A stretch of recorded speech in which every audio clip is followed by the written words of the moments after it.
क्या आपने साइंस के चैप्टर नंबर 2 को पढ़ लिया है? तो चलिए देखते हैं आपको कितना याद है चैप्टर नंबर 2। आपको पता है कि अम्ल की धातु से क्रिया होती है तो कौन सी गैस निकलती है? CO2 जो गैस निकलती है तो उसकी पहचान क्या होती है? इन सभी के आंसर आपको इस लेक्चर में मिलने वाले हैं। तो पढ़ते हैं इस टॉपिक को। तो नमस्कार विद्यार्थियों, मैं हूँ बी आर सर और आप देख रहे हैं बीआर केमिस्ट्री क्लासेस। पढ़ने वाले हैं लेक्चर नंबर 3 चैप्टर नंबर 2 का। ये चैप्टर नंबर 2 का अपना फाइनल लेक्चर होने वाला है। इसके बाद चैप्टर नंबर 2 क्या हो जाएगा, एकदम फिनिश हो जाएगा। अगर आपने इससे पहले की वीडियो नहीं देखी है तो प्लीज जाइए, इसकी प्लेलिस्ट बनी हुई है पूरी, उसमें जाइए और वीडियो को भी देखिए। ओके, तो शुरू करते हैं इस महत्वपूर्ण लेक्चर को। और आप चैनल पर नए हैं तो वीडियो को लाइक कीजिए, सब्सक्राइब कीजिए और अपने दोस्तों के साथ शेयर कीजिए। ओके, तो इस लेक्चर में हम क्या क्या पढ़ने वाले हैं वो देखते हैं। हम पढ़ने वाले हैं अम्ल की धातु के साथ क्रिया। अम्ल धातु कार्बोनेट क्या होते हैं, पौदाशिक क्या होते हैं, सोडियम कार्बोनेट का जलीय विलयन क्षारीय क्यों होता है। इंपॉर्टेंट क्वेश्चन है ये। क्लोज क्षार प्रक्रिया, NaOH का निर्माण,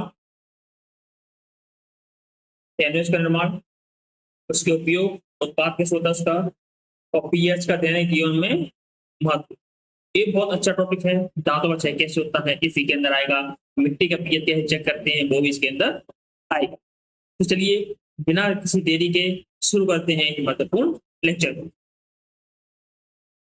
मैं यहाँ पर ले लेता हूँ हाईलाइटर।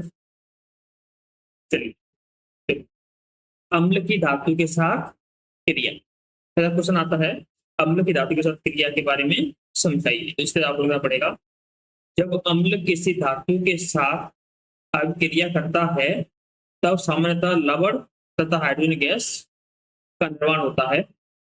उदाहरण, जिंक प्लस HCl, ZnCl2 और हाइड्रोजन। यहाँ पे कौन अपनी जिंक धातु है, HCl अम्ल है, अम्ल की धातु से क्रिया हो रही है तो जिंक क्लोराइड बन रहा है और हाइड्रोजन गैस बाहर निकल रही है।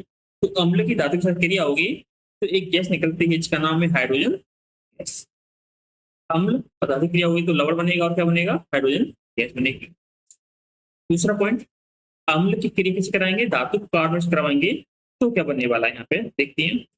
जब कोई अम्ल किसी धातु कार्बोनेट से क्रिया करता है तब लवण तथा जल तथा कार्बन डाइऑक्साइड गैस बनती है। जैसे मेरे पास क्या है, धातु कार्बोनेट, सोडियम कार्बोनेट धातु है, सोडियम और कार्बन मिल गया तो इसको बोलते हैं क्या, धातु कार्बोनेट। अपने लिए क्या, अम्ल HCl हाइड्रोक्लोरिक अम्ल क्या बन गया, ये लवण बन गया NaCl, पानी बन गया और क्या गैस निकल गई, CO2 गैस बाहर निकल गई, इसका नाम होता है कार्बन डाइऑक्साइड। सिंपल चीजें हैं, समझ आ गया आपको। चलिए नेक्स्ट चलते हैं, उदासीनीकरण की अभिक्रिया। ये बहुत इंपॉर्टेंट है। उदासीनीकरण क्या होता है, देखो, जब अम्ल और क्षार आपस में अभिक्रिया करके लवण एवं जल बनाते हैं तो इस अभिक्रिया को उदासीनीकरण अभिक्रिया कहते हैं। जब अम्ल और क्षार आपस में अभिक्रिया करके लवण एवं जल बनाते हैं तो इस अभिक्रिया को उदासीनीकरण अभिक्रिया कहते हैं। उदाहरण देखते हैं इसका, HCl NaOH दोनों की क्रिया होगी तो क्या बनाएगा, लवण बना लिया और पानी बाहर निकल गया। यही क्रिया होती है अपने पेट के अंदर होती है। जब आप लोगों को एसिडिटी होती है तो आप बाहर से इनो पी लेते हैं, इनो मतलब क्षार होता है वो, तो अम्ल क्षार क्रिया होती है तो क्या बन जाता है, लवण प्लस जल उसमें बन जाता है।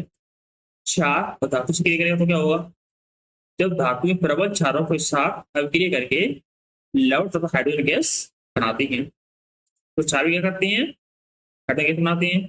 देखो NaOH यहाँ पे 2 मोल और क्या है, जिंक धातु है तो क्या बन गया, Na2Zn O2 तो हाइड्रोजन गैस बाहर निकल गई। ओके, होती है उदासीनीकरण की क्रिया। इसे बनता क्या है, इसमें लवण बनेगा और हाइड्रोजन गैस बनेगी। ओके, नेक्स्ट चलते हैं। नेक्स्ट अपना प्रबल एवं दुर्बल, इनको पहचानेंगे कैसे, जब क्वेश्चन आ जाते हैं तो देखो कैसे पहचानेंगे। वे अम्ल जो जल लगभग पूर्णतः आयनित होकर जल में लगभग पूर्णतः आयनित होकर अधिक मात्रा में क्या देते हैं, H प्लस आयन प्रदान करते हैं, प्रबल अम्ल कहलाते हैं। वे अम्ल जो जल में पूर्णतः आयनित होकर हाइड्रोजन आयन प्रदान करते हैं तो प्रबल अम्ल कहलाएंगे। जैसे HCl हो गया अपना, सल्फ्यूरिक अम्ल हो गया, नाइट्रिक अम्ल हो गया। नेक्स्ट इज दुर्बल अम्ल किसे कहते हैं? देखो, वे अम्ल जो जल में आंशिक रूप से आयनित होकर कम मात्रा में क्या देंगे, हाइड्रोजन आयन देंगे, आयन प्रदान करते हैं, दुर्बल अम्ल कहलाते हैं। इसका उदाहरण क्या है, एसिटिक अम्ल CH3COOH। उदाहरण से समझा देता हूँ, दिमाग बटा में वे अम्ल जो पूर्णतः आयनित हो जाएंगे और अधिक मात्रा में हाइड्रोजन आयन देंगे तो कहता है वो प्रबल अम्ल है। ऐसा अम्ल जो आंशिक रूप से आयनित हो रहा है और कम मात्रा में हाइड्रोजन आयन दे रहा है तो क्या होगा, दुर्बल अम्ल कहलाएगा। इसका उदाहरण भी है एसिटिक अम्ल। ओके, नेक्स्ट इज प्रबल एवं दुर्बल क्षार। प्रबल क्षार पर वे क्षार जो जल में लगभग पूर्णतः आयनित होकर अधिक मात्रा में OH आयन प्रदान करते हैं, प्रबल क्षार कहलाते हैं। उदाहरण NaOH और KOH, सोडियम हाइड्रोक्साइड और पोटेशियम हाइड्रोक्साइड। दुर्बल क्षार वे क्षार जो जल में आंशिक रूप से आयनित होकर कम मात्रा में OH आयन प्रदान करते हैं, दुर्बल क्षार कहलाते हैं। उदाहरण क्या है, NH4OH, अमोनियम हाइड्रो ऑक्साइड दुर्बल क्षार कहलाएगा, जबकि सोडियम हाइड्रोक्साइड प्रबल है, पोटेशियम हाइड्रोक्साइड भी कैसा है, प्रबल क्षार कहलाएगा। चलिए, इस स्लाइड की सारी बातें क्लियर हैं। अगर कोई भी डाउट बनता है तो कमेंट बॉक्स खुला हुआ है, आप अपना डाउट पूछ सकते हैं। नेक्स्ट इज क्लोर क्षार प्रक्रिया। ये भी बहुत ज्यादा इंपोर्टेंट क्वेश्चन है। 2025 में क्वेश्चन आ चुका है, इस पे 2022 में आया है और इस साल भी चांसेस हैं कि इस पे क्वेश्चन जरूर पूछेगा। क्यों? इससे बात 2026 में क्वेश्चन नहीं पूछा गया है। इसको करवा देखते हैं। सोडियम क्लोराइड NaCl के जलीय विलयन की विद्युत अपघटन द्वारा सोडियम हाइड्रोक्साइड, क्लोरीन तथा हाइड्रोजन प्राप्त करने की प्रक्रिया को क्लोर क्षार प्रक्रिया कहते हैं। क्या करेंगे, NaCl कैसे करवाएंगे, पानी से करवाएंगे तो क्या बनेगा, सोडियम हाइड्रोक्साइड, क्लोरीन और हाइड्रोजन गैस बन जाएगी। इस प्रक्रिया को क्या कहेंगे, क्लोर क्षार प्रक्रिया को कहेंगे। वो बोलते हैं क्लोर एल्कली प्रोसेस। इसमें क्या उत्पाद बनते हैं, एक तो बनता है NaOH, chlorine gas, hydrogen gas में बनती है। चलिए इसी को और आगे देखते हैं। नेक्स्ट इज पीएच का दैनिक जीवन में महत्व। ये टॉपिक बहुत बहुत अच्छा है ना, आपसे रिलेटेड भी अपनी लाइफ से और पेपर में भी आने के इसके बेहद चांसेस। तो चलिए, हमारे पाचन तंत्र में हमारे पेट में क्या होता है, HCl भोजन की पाचन में सहायता करता है। जब पेट में अम्ल की मात्रा बढ़ जाती है तो उसे क्या कहते हैं, अम्लता या एसिडिटी कहते हैं। अरे अपने ऐड देखा हुआ ना 6 सेकंड वाला, इनो काम करे मात्र 6 सेकंड में, वही यही है। इसका उपचार कैसे करेंगे, क्षारीय एंटासिड अतिरिक्त अम्ल को उदासीन कर देते हैं। यानी अम्ल अपने पेट में है, बाहर से अपने क्षार को पी लेंगे, अम्ल क्षारीय क्रिया हो जाएगी तो लवण प्लस जल बन जाएगा, तो आपकी एसिडिटी दूर हो जाएगी। दांतों का क्षय, इस पे भी पीएच का इफेक्ट पड़ता है। क्या इफेक्ट पड़ता है, जब मुंह का पीएच लगभग 5.5 से कम हो जाता है तब दांतों का क्षय होना शुरू हो जाता है। कारण क्या है, मुख में उपस्थित बैक्टीरिया भोजन को शर्करा से अम्ल बना दे। बचाव कैसे कर सकते हैं इसको, क्षारीय प्रकृति वाला टूथपेस्ट मुख में उपस्थित अतिरिक्त अम्ल को उदासीन करके सहायता करता है। यानी जो आपका अम्ल बन गया है अपने दांतों के आसपास अपने मुंह में, तो जैसे वो ब्रश करते हैं, कॉलगेट यूज करते हैं, उससे क्या है, उसकी अम्लता घट जाती है, अम्लता उसको खत्म कर देता है। अगर एक बार अम्लता खत्म हो गई तो आपके भोजन का भाई दांतों का क्षय भी होना रुक जाता है। क्लियर हो गया। चलिए नेक्स्ट स्लाइड पे चलते हैं। मिट्टी का पीएच में देखते हैं। देखो, पौधों की अच्छी वृद्धि के लिए मिट्टी का उचित पीएच आवश्यक है। यदि मिट्टी बहुत अधिक अम्लीय है तो उसमें चूना भुजा हुआ चूना मिलाया जाता है।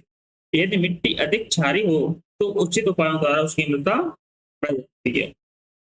ठीक है, अगर वो अम्लीय है उसको उसमें क्षार डाल दो तो थोड़ी सी अम्लता कम हो जाएगी। अगर क्षारी ज्यादा है तो उसमें अम्ल लगा देते हैं। मधुमक्खी का डंक, इसमें पीजीएस का इफेक्ट है, महत्व है, क्या है? देखो, मधुमक्खी के डंक में अम्लीय पदार्थ प्रवेश कर सकता है। इससे क्या होता है? जलन और दर्द होता है। आपको कोई मधुमक्खी काटी होगी तो क्या होता है? बहुत ज्यादा दर्द होती है, सूजन आ जाती है, आप बाहर भी नहीं निकल पाते हो, पता है मुझे। उपचार, बेकिंग सोडा जैसे हल्के क्षार का उपयोग अम्लीय प्रभाव को उदासीन करने में सहायता करता है। आपको कहीं भी मधुमक्खी काट ली, कोई दिक्कत नहीं है, आपको हमें क्या लगा लेना है? कोई भी क्षार लगा लेना है। आपका बेकिंग सोडा जो होता है उस पर अलग उसको लगा दो तो आपकी जलन कम हो जाएगी। चलिए, और एक महत्वपूर्ण कॉन्सेप्ट है, कौन सा कॉन्सेप्ट है कि NaCl का जलीय विलयन उदासीन क्यों होता है? तो कैसे होता है? NaCl एक प्रबल अम्ल है, HCl और प्रबल क्षार NaOH से बना लवण है। ओके, इसलिए इसका जलीय विलयन लगभग उदासीन होता है। इसका पीएच कितना होता है? लगभग 7 के बराबर होता है। तो आपको पता है अगर पीएच किसी विलयन कितना है? 7 है, तो वो कौन कैसा कहलाता है? उदासीन कहलाता है। अगर 7 से ज्यादा होगा तो क्षार कहलाता है, अगर 7 से कम होगा तो अम्ल कहलाता है। आपको ध्यान रखना है। Na2CO3 का विलयन क्षारीय होता है, सोडियम कार्बोनेट का। तो सोडियम कार्बोनेट का जलीय विलयन क्षारीय होता है, इसलिए इसका क्या होता है? पीएच 7 से ऊपर होता है, इसलिए क्या होता है? वो क्षारीय होता है, सी बात है। ओके, चलो आपके लिए सबसे सबसे सबसे महत्वपूर्ण बात ये सर हमें ये बता दिए, आपको क्वेश्चन कौन से पढ़ के जाएं जो हमारे बोर्ड में आराम से फंस जाएं। तो आपके लिए मैं बोल रहा हूँ इन 6 क्वेश्चन हैं जो पढ़ने जाएगा। उदासीनी कैटेगरिया, ओके, द्रव्य अम्ल ध्रुव क्षार के बारे में मंत्र बता दीजिए, किलो क्षार प्रक्रिया इसके अब के लिए बता दीजिए, दांतों के क्षय के बारे में, पीएच प्रारंभ, NaCl उदासीन क्यों होता है, Na2CO3 क्षारीय क्यों होता है। इस तरह से आपको सब कुछ करके जाना है, तो आपको पूरे पूरे नंबर लाने से कोई भी नहीं रोक सकता। चलिए, अगर आपको वीडियो पसंद आती है तो वीडियो को लाइक करें, कमेंट करें, आपको जो भी डाउट बनता है प्लीज जरूर पूछें, शेयर करें मेरे दोस्तों के साथ, पीआर केमिस्ट्री को सब्सक्राइब करें, बेल आइकन को जरूर दबाएं। आपकी सफलता ही हमारा लक्ष्य है। मैं हूं पीआर सर, हम देख रहे हैं PR chemistry classes, class 10th का साइंस, सभी स्टेट बोर्ड के लिए और हिंदी माध्यम में। तो अगर आपको उसको नोट्स चाहिए तो स्क्रीन पर रहे नंबर पे हमें मैसेज कर सकते हैं व्हाट्सएप पे, हम आपको नोट्स प्रोवाइड करवा देंगे। ओके, अगर मैं चलो नंबर तो चली रहा है उसमें भेज दियो, फिर मैं एक बार लिख देता हूँ